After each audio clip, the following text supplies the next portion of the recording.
AP ఎన్నికల్లో TDP కూటమి super hit అయింది. టీడీపీ, జనసేన, బీజేపీ అభ్యర్థులు దుమ్మురేపి వైసీపీని ఊచకోత కోశారు.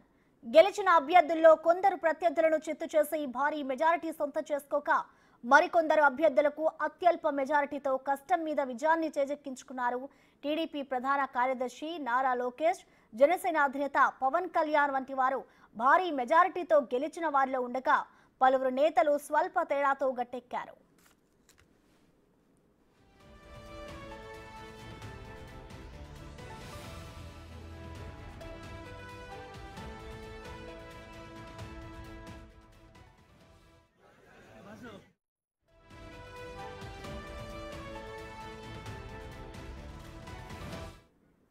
విశాఖ జిల్లా గాజువాక నియోజకవర్గంలో టీడీపీ అభ్యర్థి పల్లా శ్రీనివాసరావు, వైసీపీ అభ్యర్థి గుడివాడ అమర్నాథ్ పై 95,235 ఓట్ల భారీ మెజారిటీతో గెలిచారు.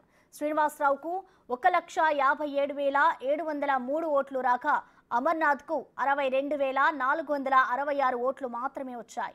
అలానే విశాఖ జిల్లా భీమిలి నియోజకవర్గంలో టీడీపీ అభ్యర్థి గంటా శ్రీనివాసరావు, ముత్తంశెట్టి శ్రీనివాసరావుపై 92,401 ఓట్ల మెజారిటీతో గెలిచారు. ఇక గంటాకు 1,76,230 ఓట్లు రాక ముత్తంశెట్టికి 83,829 ఓట్లు వచ్చాయి. ఇక గుంటూరు జిల్లా మంగళగిరి నియోజకవర్గంలో నారా లోకేష్ 91,413 ఓట్ల భారీ మెజారిటీతో మురుగుడు లావణ్యపై గెలుపొందారు.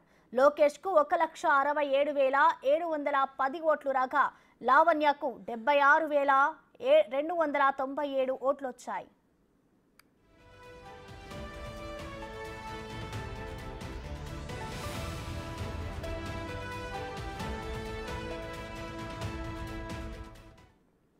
అత్యల్ప మెజారిటీతో గెలిచిన వారిలో శ్రీ సత్యసాయి జిల్లాలోని మడకసిర నియోజకవర్గానికి చెందిన టీడీపీ అభ్యర్థి ఎంఎస్ రాజు ఉన్నారు. వైసీపీ అభ్యర్థి ఇరలక్కపై 351 ఓట్ల అత్యల్ప మెజారిటీతో విజయం సాధించారు.